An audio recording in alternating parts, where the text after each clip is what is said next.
All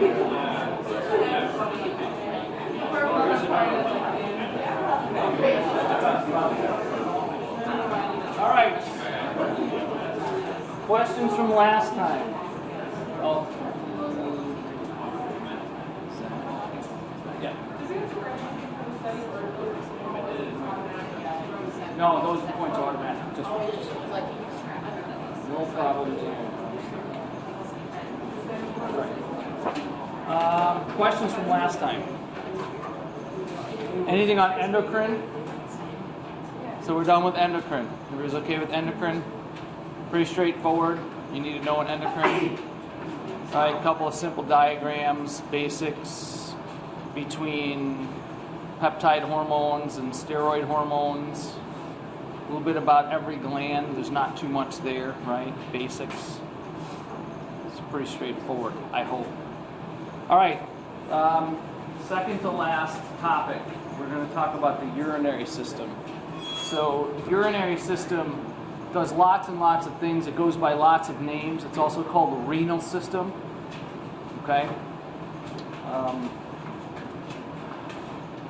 The bottom line is that it's the system that creates urine, but in the process of creating urine, it does lots of different things. The kidneys regulate many, many important functions. That's why when you have kidney failure, it's very problematic, because essentially what they do along with the liver is they filter out a lot of the garbage and they get it out of your system. Okay, and they maintain lots of ion levels, pH, and all kinds of other things. So very, very important system. All right, if somebody would lower the lights, please, I'd appreciate it.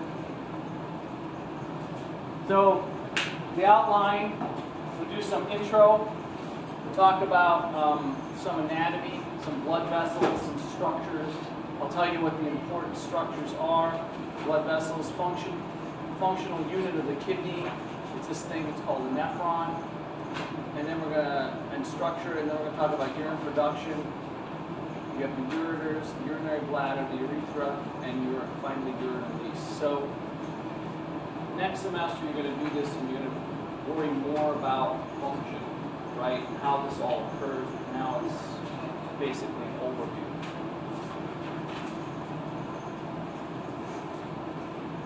So what are the functions of the urinary system, of which the kidneys are the major part, right? You eliminate waste from the body.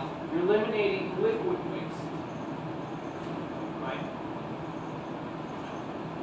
And these are only some of the functions that the kidney does. You regulate water in and out of your body. Now, the brain is involved, ultimately, but the kidneys respond. Because the kidneys can allow that water to become urine or not. That's important. Electrolytes, things like calcium, potassium, sodium, magnesium, right? Chloride are all considered electrolytes. Gatorade has made billions of dollars touting how important electrolytes are for athletes, right? Acid-base balance. There are two major organ systems involved in acid-base balance.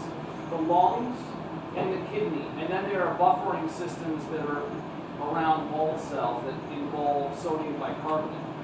But very, very important. Two systems. Why? Because that's how important pH is. You have two major systems that are both involved in regulating this. If one goes down, the other one can take over. Vice versa. Balance of blood. All of the materials that are in your blood. Your kidney has the ability to reabsorb almost anything that it needs to. Regulate your blood volume and blood pressure. So, at institutions that actually study blood pressure, they either study blood vessels or the kidney. Those are the two major areas that they look at. And then the third, if they look at it, is the brain.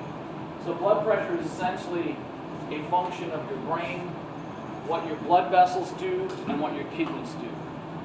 To show you how important the kidneys are in blood pressure regulation, a guy by the name of Rich Roman in the late 1980s did an experiment with rats where he took a hypertensive rat, a rat that has high blood pressure, and then he took a normal rat, and they surgically switched their kidneys. So they took the two kidneys from the normal intensive rat and put him into the hypertensive rat, and vice versa. Guess what happened to the blood pressures? They switched. That's how important kidneys are to blood pressure. All right, and 3310, you will actually, for this one, this is true. So in 3310 next semester, it's at the end of the semester, and it's only at the end of next semester will you have enough knowledge to integrate everything that you're going to need to integrate. This is the system that brings it all together. Something to think about. All right, structures of the urinary system. You have the kidneys. That's the big part, right? That's the most important part. That's where all of the regulation occurs. The ureters, which are the two tubes, one comes off of each kidney. So you have two ureters. The urinary bladder, which is there to store urine, and finally the urethra, which is the way that the urine actually leaves the urinary bladder. So 1, 2, 3, 4 major structures. So here you go. You have two of the kidneys. The kidneys, remember, are retroperitoneal, which means they're located in the back. Oftentimes, when people start having kidney issues, they have back issues, they think. Okay? The ureters, each one. The ureters are where the kidney stone problems occur. If you know somebody that's ever had a kidney stone, that's where the calcification occurs in these tubes. It's one of the most painful things you could possibly go through. And I've talked to both males and females, and I've talked to females who give a childbirth and said, I'd rather have a baby than have a kidney stone. That's how painful it is. So, it's pretty bad right here. All right, this is the urinary bladder. Slightly different sizes and slightly different sized people. And then ultimately the urethra. So that's it. Those are the big structures. Slightly more complicated.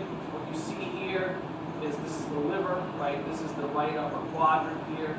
This would be the diaphragm. Superior to that, here's the adrenal glands, right? This is the vena cava. This is what's called the abdominal aorta. Immediately off the abdominal aorta are the renal arteries. So they're directly off of the largest artery in the body. And the reason that that needs to be is not a sub-branch that it's off of, is because you need to have massive amounts of blood going through the kidneys. Right? Any given hour, 25% of your blood volume is going through there. Any given minute. A lot of blood flow. These make up less than 2% of your body weight. And then they see 25% of your cardiac output every minute. About that percent.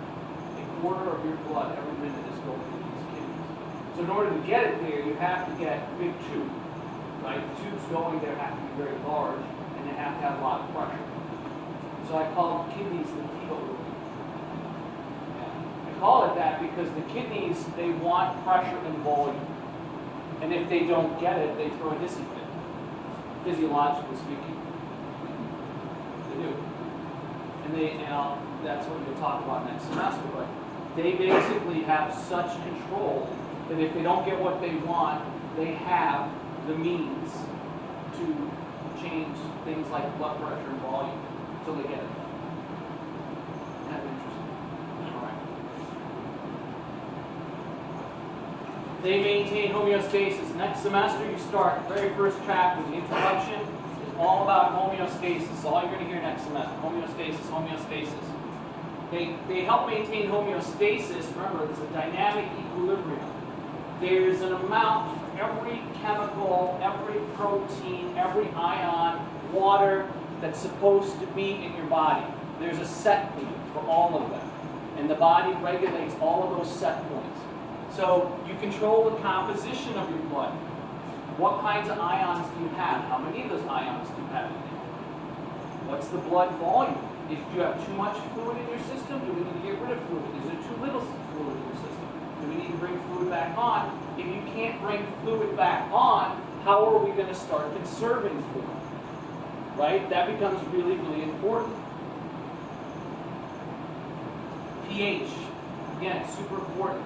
Average pH for a human being is roughly 7.35, give or take. Right? So, and that's where the body wants to be. If you start going to 7.45 and 7.55, the body starts doing things very, very quickly to regulate that. If you start going the other direction, same thing. It doesn't like, your cells do not like being outside of this range. Two major systems to regulate this. Think about that. Two major systems, okay? Located just above the waist between T12 and L3, right below the liver.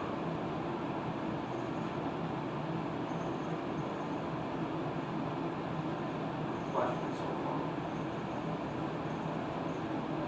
far? The right kidney is lower than the left because of the liver. Slightly. You see these, the body is not quite symmetrical, right?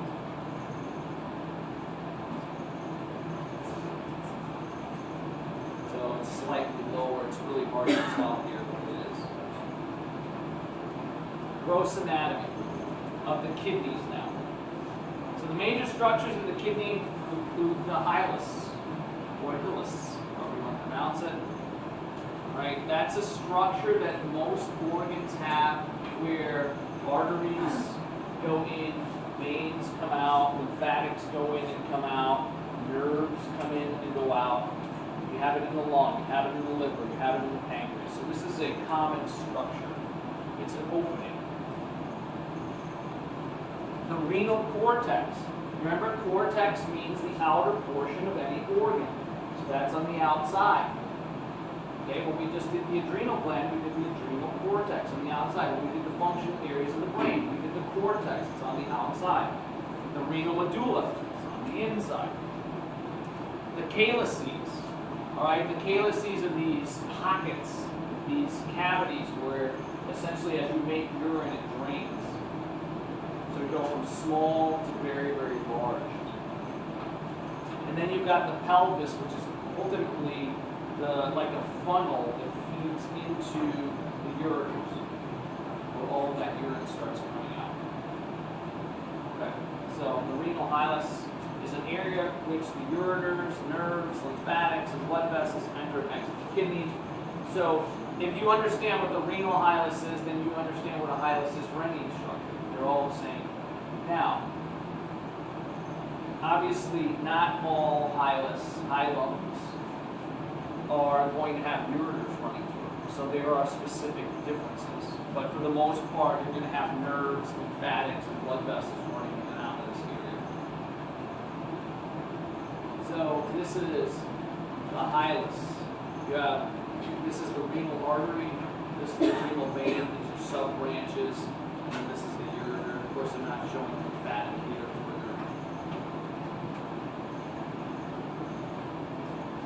Cortex is a superficial layer of the kidney. I'll show you what that looks like in a second.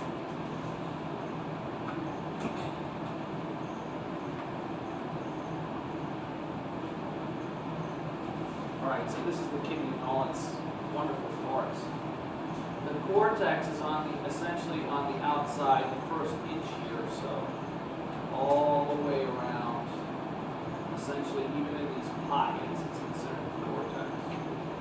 These things in here are considered the medulla. We then have vessels, obviously.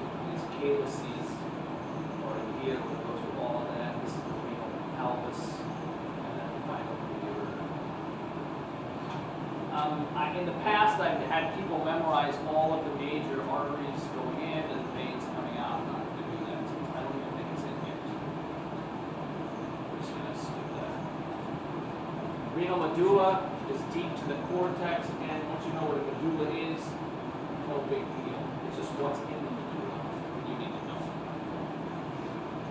It's formed by the pyramids, cone-shaped structures located within the medulla. I'll show you what those are in a second. They don't look like pyramids, but they're called pyramids.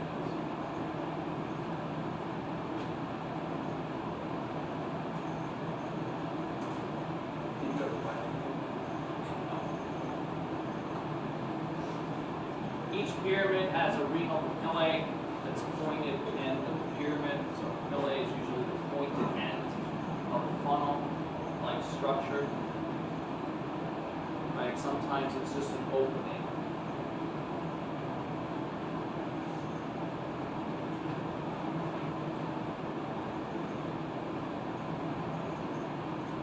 All right. So here are the pyramids. These 1, 2, 3, 4, 5 structures. All right, and then you have the papillae right here. That's these openings. Okay, and then you have the calyces. So there's the minor and the major. So that's a pyramid. Again, it doesn't look like a pyramid. Take it for what it's worth. It's like a circle to me, but that's what it's called. All right, so that's a pyramid. So this is the medulla, which is basically the pyramids, right?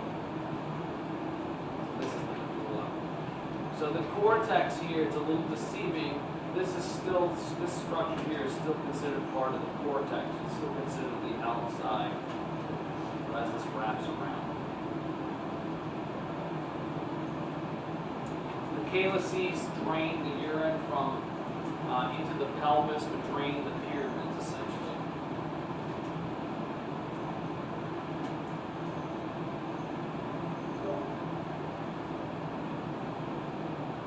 Now, they go from small to large because all of these different structures that we're going to talk about, these nephrons, that actually end up creating the urine, there's 1 million of them in each kidney. So each kidney has 1 million nephrons. They all create a little bit of urine that it drains in, and they come together in larger and larger vesicles. Same thing here. You're going from small, minor calyces to major calyces to renal pelvis, to the ureters, finally to the urinary bladder.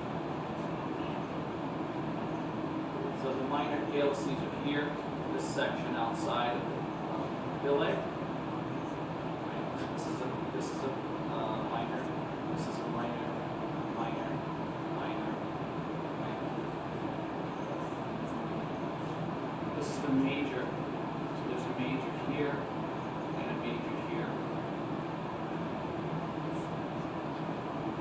Renal pelvis, again, think of it like a funnel. It's a funnel that moves the urine from your kidneys into your ureters, and it's called the pelvis.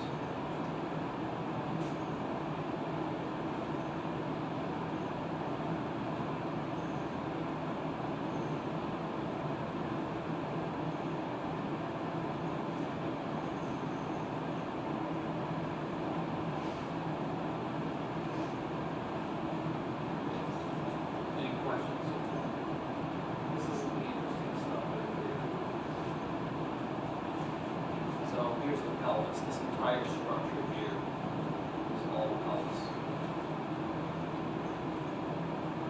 That's the urine.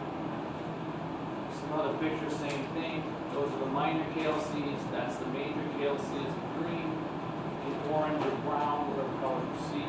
That's the pelvis, and then the ureters. Blood vessels.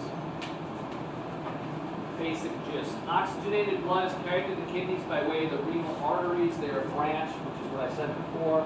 They're a direct branch off the abdominal aorta. The abdominal aorta, right? The aorta comes out of the left ventricle, wraps around, and then travels all the way down to your abdomen. That's the abdominal aorta. The largest artery in the body, highest pressure in the body. So whatever comes off of the abdominal aorta immediately has a massive amount of pressure that it has to work with, and then it has to down-regulate.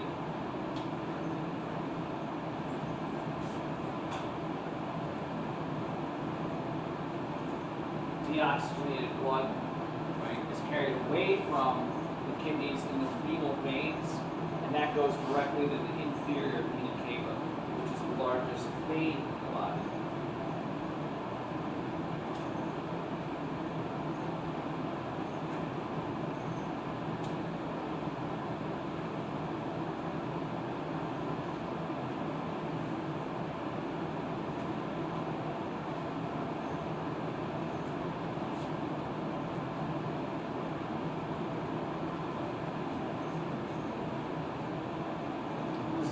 blow up of that whole area.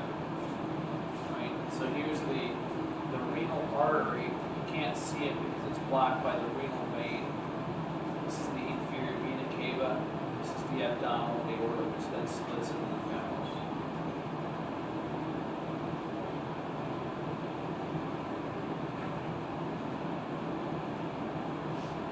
You don't have to know any of this. Just show me it's okay. So don't panic.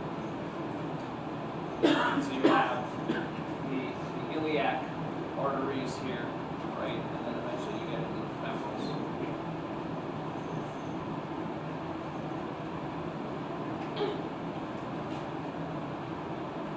All right, this is an important number.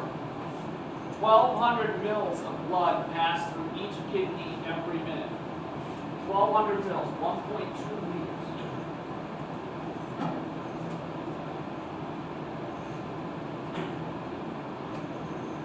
Through each kidney. So you have 2.4 liters, more than a half a gallon of blood that passes through your combined kidneys every minute of the day. So this is where it starts to get more important, because this is ultimately where the function starts occurring. So this is really important, especially for next semester. Something that if you can remember will help you, because this is where the nitty-gritty happens. So the kidneys contain microscopic structures called nephrons. The nephron is the functional unit of the kidney, just like the sarcomere is the functional unit of cardiac and skeletal muscle. There are 1 million of these nephrons in every kidney. 1 million. That's how small they are.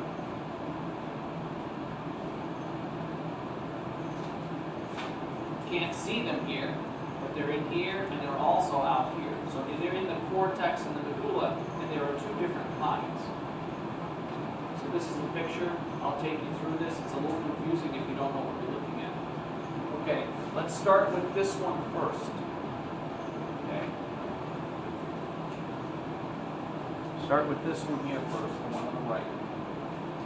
Okay. The one on the right is called, I almost did it. I'm starting to get tired. It almost came on. The accident. All right. Cortical nephron. It's called a cortical nephron. And the reason it's called a cortical nephron is because the majority of this structure here, it's this loop here, this thing right here, the majority of it lies in the cortex. Okay, roughly 80 to 85% of the nephrons that your body contains in the kidneys are cortical. So the majority are cortical. Somewhere between 15 to 20% are this other style here. So we're going to talk about the structure in a second. I'm actually going to draw you my version of this. What I'm going to do is I'm going to expand it out. It's a little easier to see the different parts. So, lots and lots of cortical nephrons. The other kind is called a juxtamedullary nephron. Okay, juxtamedullary nephron. The major differences between the two are what? So visually, what do you see different? Here's the juxtamedullary one. This thing here. Here is the cortical nephron. What's the major difference visually? What can you see?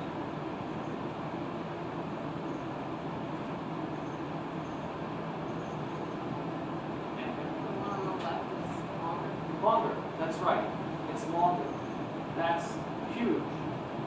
Okay? Because the 15 to 20% of these juxtamedullary nephrons play a huge role in blood pressure regulation. So at institutions around the world that study hypertension, that use the kidney, they're studying the medulla, because that's where the blood pressure regulation is important. These cortical ones indirectly, of course, affect blood pressure too. But here's where the importance is. So this thing here, this loop, is called the loop of Henle, and we'll talk about that in a second. So the juxtamedullary nephrons have a much longer loop of Henle. That's the major difference. And then location, right? So the majority of this one is located within the medulla. The majority of this one is located within the cortex. That's why they have different names. All right. So we'll come back to this, but I'm going to draw you mine. Someone would turn on the lights, please. I'm going to draw this out. Hopefully this will help you next semester. So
all right, let's talk about this and I'll label it as we go.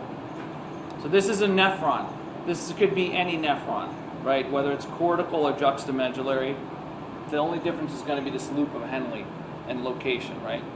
So blood flow in. So by the time you get to a nephron, so the vessels are really small, right?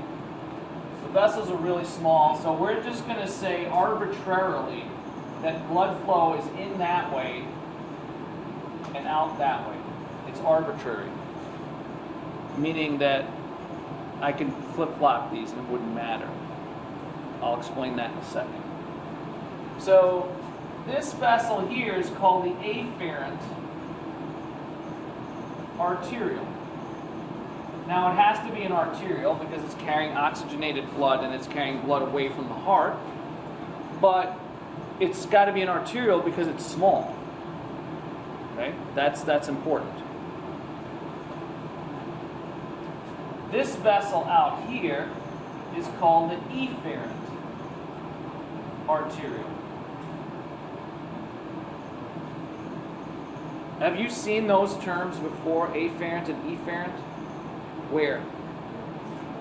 Arjun. Say that. Lymphatic system, where else? Neurons. Right? Afferent and efferent signals. So the nervous system, whether it's going away or towards the nervous system, right? An afferent signal goes towards the central nervous system. An efferent signal moves away from the central nervous system. Okay. This thing here, this bundle, this mishmash here, is called the glomerulus. It's also known as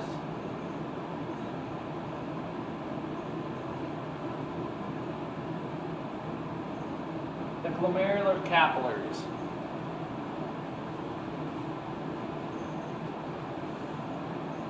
I'll let you write that in a second. And I'm going to ask you a question. There's a problem.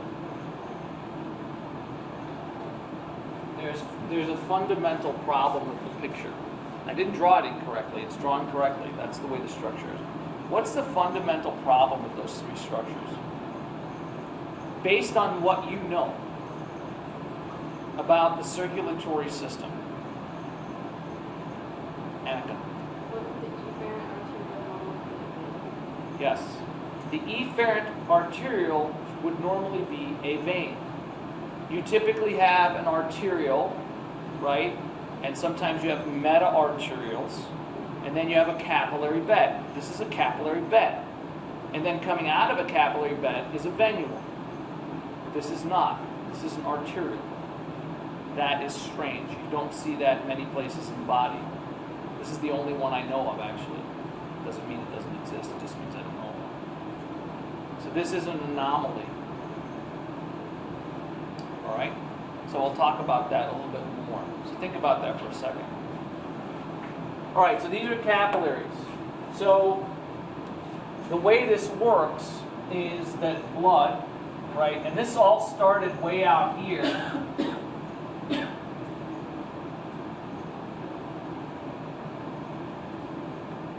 Right? Eventually, the abdominal aorta, the renal artery, so on and so on. So we got all the way down here. So blood comes in, right?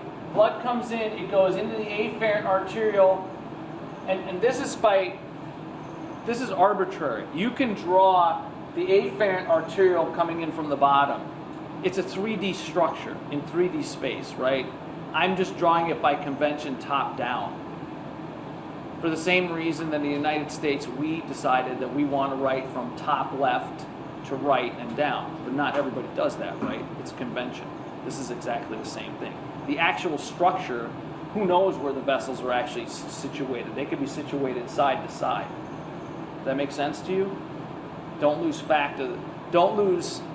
sight of the fact that I'm drawing in 2D space, but this is actually a 3D structure. All right. So the blood flows into these capillaries, and then it gets filtered out. Some of it. So some of it will flow into this structure here. Not all of it, some of it will get filtered out. This structure here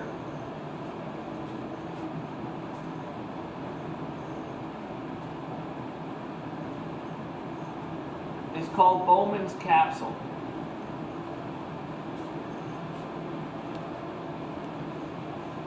So Bowman's capsule surrounds the glomerulus, or the glomerular capillaries. So does blood actually get filtered out here? No, red blood cells don't leave the capillaries. But water, electrolytes, hormones, anything that's really, really small will get filtered out. Not all of it. The majority of it actually doesn't get filtered out. Every time the blood goes through here, the same process happens. If you're sending 1,200 mils to every kidney every minute, you don't need to filter it all out at once. If you did, you'd have a problem. You'd be in the bathroom all the time. Diuresis would be happening much more often. Okay? All right, so it gets filtered out into Bowman's capsule. So the big function there is filtration. Okay? There are three major things that the nephron does. And one of them is filtration. Filtration, again, thinking towards next semester. You'll remember a small bit of this, but every bit helps. The difference between filtration and diffusion is that filtration occurs via hydrostatic pressure. When you filter something, think about it, you need pressure. Right? Diffusion doesn't require pressure, does it? Diffusion requires an electrochemical gradient. That's not what's going on here. There's a lot of pressure coming out of this arteriole. And it pushes some of the contents, because these are fenestrated capillaries, right? The ones with all those pinholes. Remember we talked about the three types of capillaries: continuous, fenestrated, and sinusoids? These are fenestrated. So if you have a lot of pressure, normally does water and do substances filter out of capillaries? Sure, because there's pressure. But there's even more pressure here. So it filters out into Bowman's capsule. Some of it, small percentage of it. Okay? Then it goes into this first section. The first section is here. And this section is called, oh, that's bad. This section is called the proximal tubule. Now, your anatomy students, proximal means what? Close to this place of origin. right? That's the origin of this tube. It's the very first section. That's why it's called a proximal tubule. If there's a proximal tubule and you know anatomy, then there at some point has to be a what? That's right. That's exactly right. So you can already start to predict the structures, right? That's the beauty of knowing this, knowing the language. All right. So the proximal tubule is the very first part. I'm just going to give you a baby set of functions here, okay? Next semester we do more. Most of the water that is reabsorbed, that this whole structure is going to reabsorb, it's going to happen here.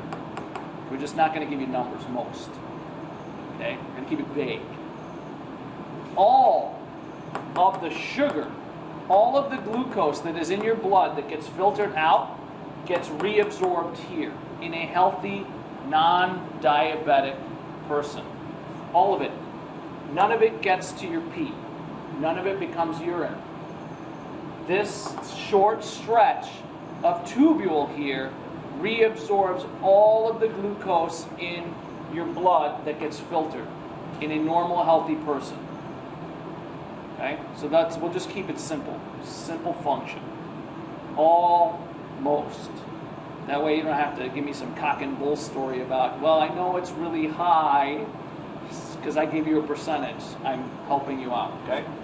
All right, the next portion here, the next portion of this tubule is called the descending, here we go, the descending loop of Henle.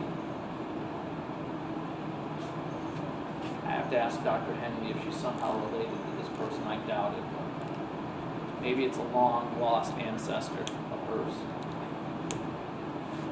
The descending loop of Henle. Sometimes we just refer to it as the descending limb. So you'll see something like that, right? The descending limb.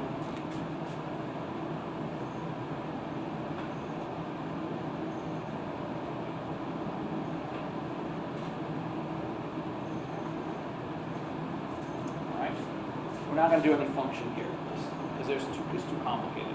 This really starts to get complicated quickly. I want to give you some easy peasy ones. This part here now becomes the thin ascending loop of Henle. And by the same right as before, you could call it the ascending thin limb, but it's fine. This portion here is the thick, and I'm not going to write it because it's the same thing. This is the thick ascending limb or thick ascending loop of Henle. This portion here is the distal tubule.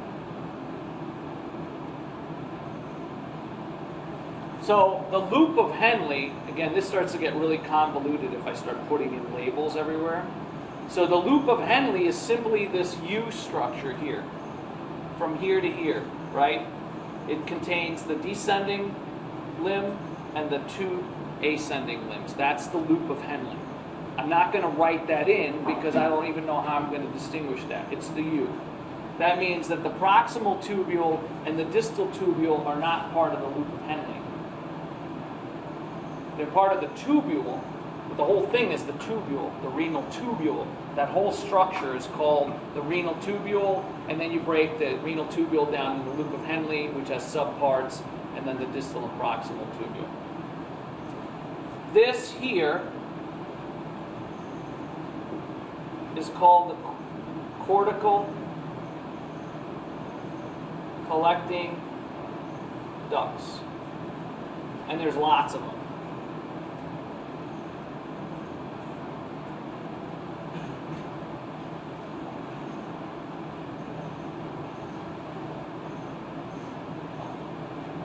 Alright, so now you're going to have to bear with me for a second because this, even just the anatomy gets a little complicated because there's structures I haven't drawn yet. So I'm going to redraw this real quickly on the side just to draw these other two structures in, but you do have to superimpose them in your mind because it starts getting complicated. Just look at a picture in the book, right? I don't want to confuse you. I'm trying not to do that. So you have this entire structure, right, that looks something like this. Fair enough? They're coming off of the efferent arterial. Coming off of the efferent arterial is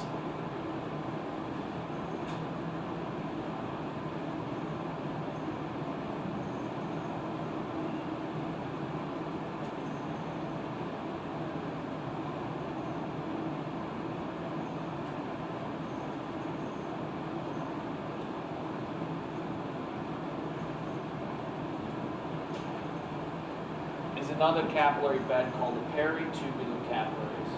Peri means around the area of, around the time of. Okay. If I draw that in there, you see how that starts getting really confusing. So coming off of the efferent, or the peritubular, this is really weird. Anatomically, this is bizarre. You have an arteriole that feeds into a capillary bed. Then you have another arteriole that exits the capillary bed, which you don't see anywhere else. Then you have another capillary bed. Okay.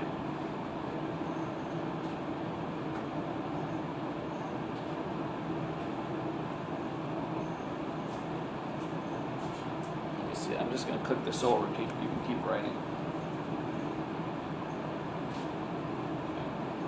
I thought there was a picture that could help.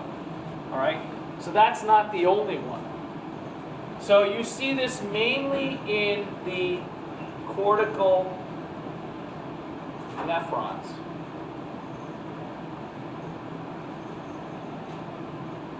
Okay.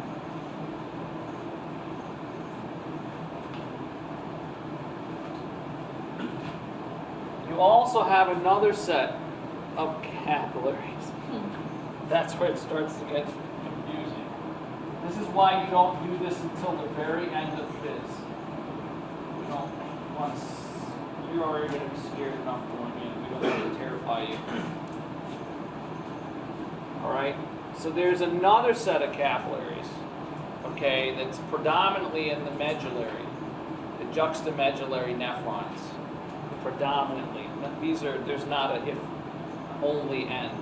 All right, so there's another set of capillaries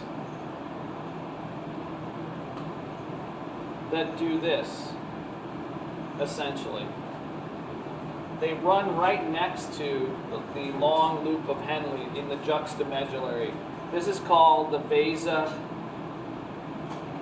recta.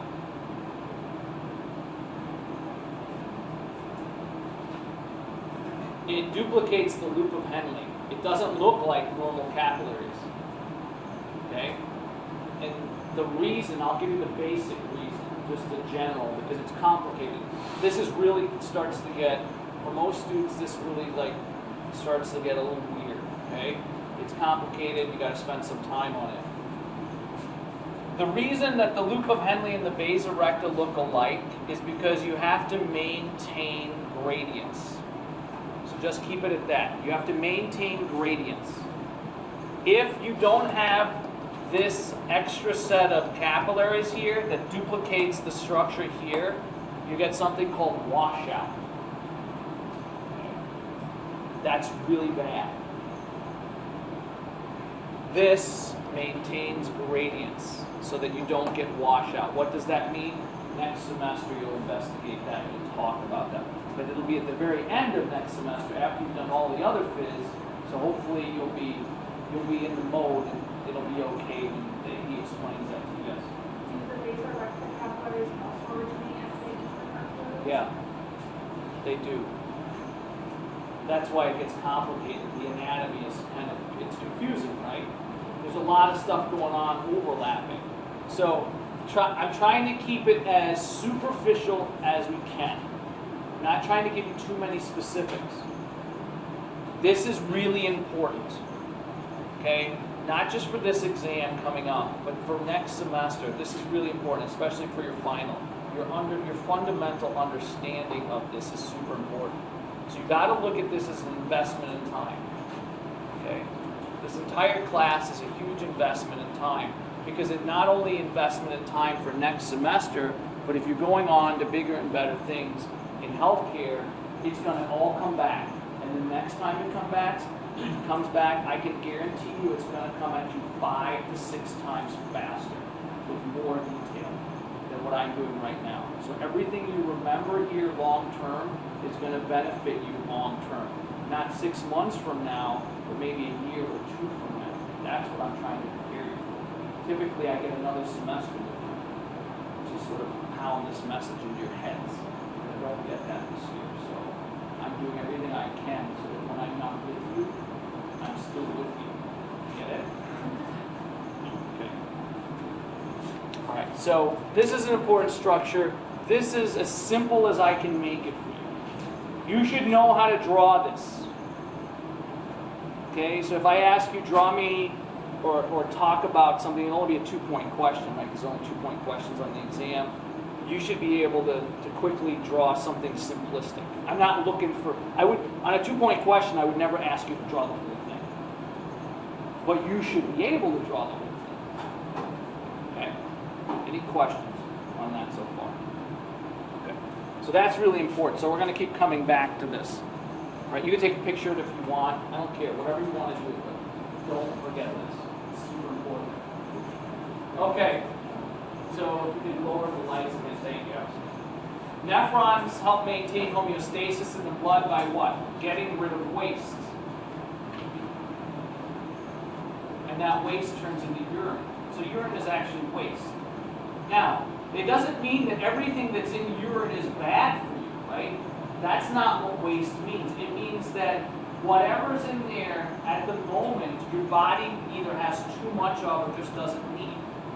So the body doesn't have a limitless capacity to store everything you need.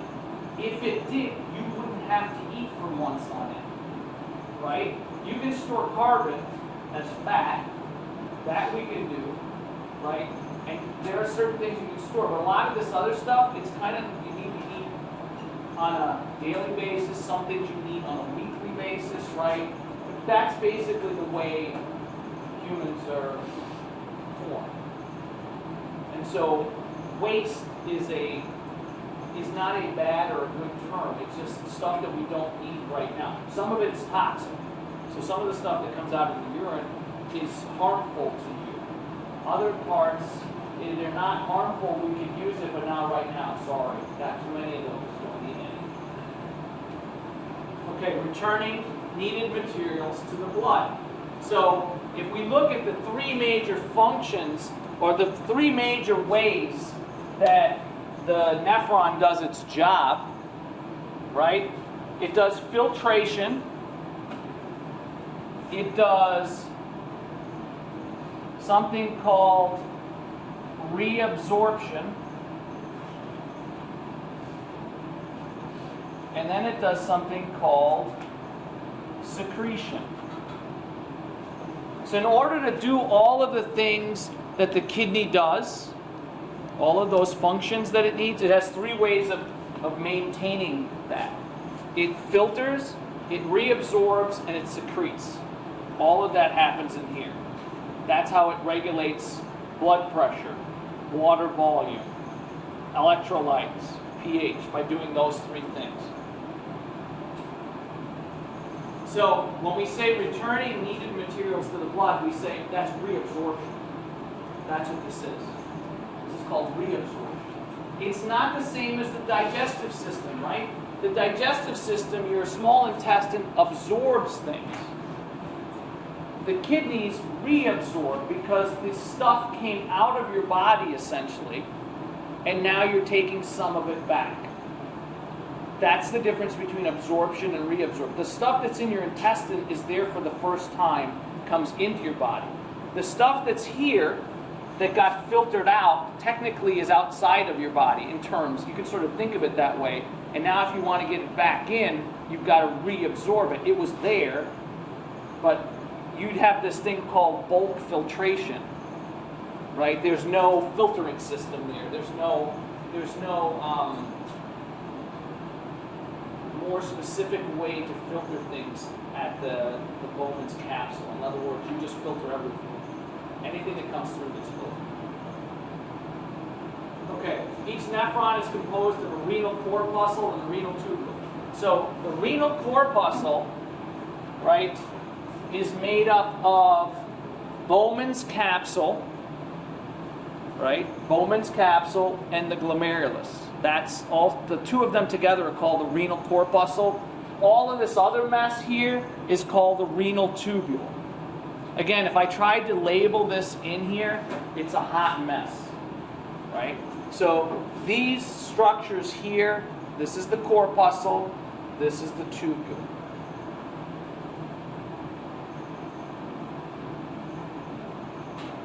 So the renal corpuscle is composed of the glomerular capsule, which is Bowman's capsule, enlarged end of the nephron, and the glomerulus, which is the glomerular capsule, which we just talked about. Any questions on this? I know it's a lot. I'm trying to keep it as simple as I can for you. So here's a different view. You'll see this next semester. So I drew this brown structure here when I first drew this. That brown structure actually represents the distal tubule. Now, you're saying to yourself, how can that be? Because when Martino drew the distal tubule, it's all the way out here. But I'm also drawing you the two-dimensional version of this. So what that tells you is that this structure is actually flipped on itself. So this entire thing is folded and comes in and right here. That becomes really important next semester. I don't care that you know that this semester, but I wanted to draw the structure just to say, hey, that's where it actually is located, but I'm not drawing it there. Okay. I'm not going to go through any of this other mumbo-jumbo in the diagram right at this moment, because again, it starts to get more detailed and you don't need it.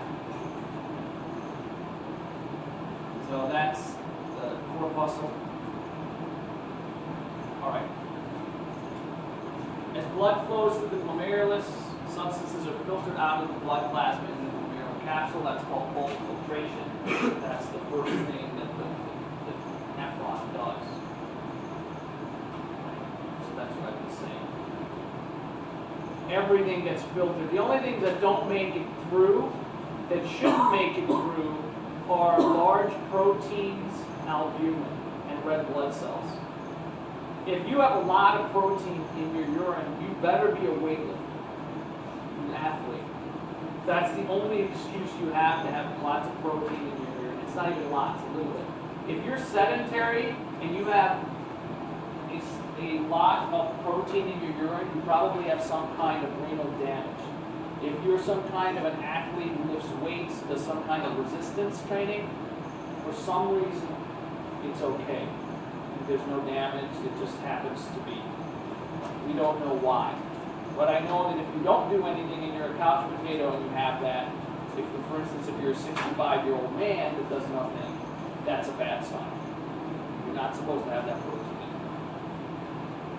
So the filtered substances that are now in the glomerular capsule are called filtrate. Makes sense, right? Filtrate flows into the renal tubule. The first part is the proximal tubule.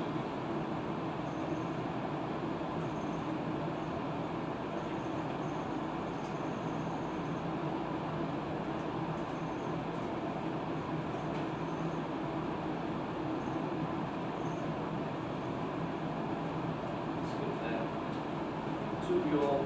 So what's the renal tubule? Well, the renal tubule is, they break it down this way, proximal, and then loop of Henle, but I've just told you the loop of Henle now has three subparts.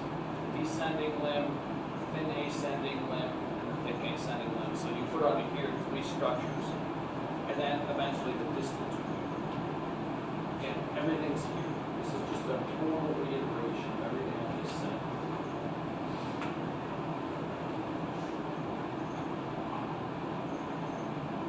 pictures, you've got lots of pictures. Here, you can see these are the peritubular capillaries. Okay, they do a much better thing than I did, right? I just draw a squiggly line around the tubule. But that's what it looks like.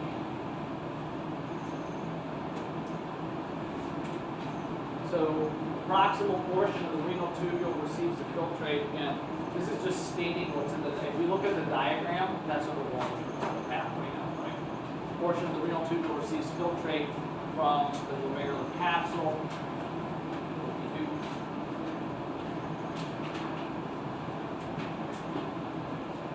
Then it goes to the glucopenylate,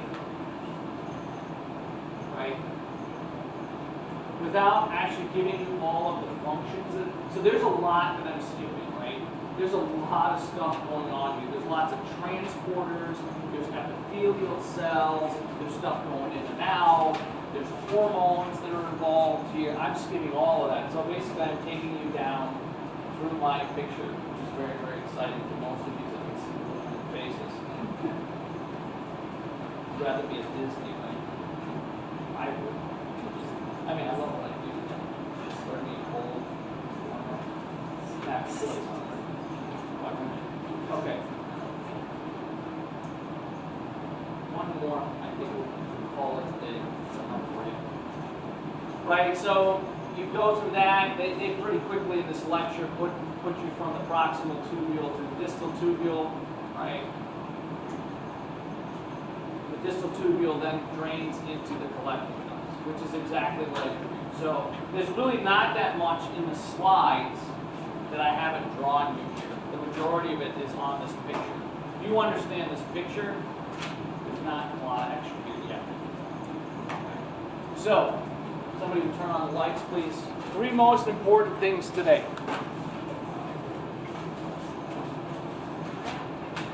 That picture's important. That picture's important. Hopefully I did a good job. It's getting better. When I first started doing it, it was worse. I don't know if my artistic talent is getting better yet, man. The parts of the kidney. The parts of the kidney. So know the big stuff, right? Those are easy questions for me to ask. If you haven't figured it out by now, when I make up the exam, sometimes I go to a slide and I say, oh, 5 major structures. Give me 2 of. Oh, give me 3 of. So if you study that, you get it right. Anything else? One more, Tim. Yeah, know the amount of blood that goes through the kidney every minute. I'm not going to ask you to do a calculation. It's 1,200 mils per kidney per minute. Okay? We've got one more day of renal and then reproductive, and then we'll talk quickly about the exam. All right? Have a fantastic day.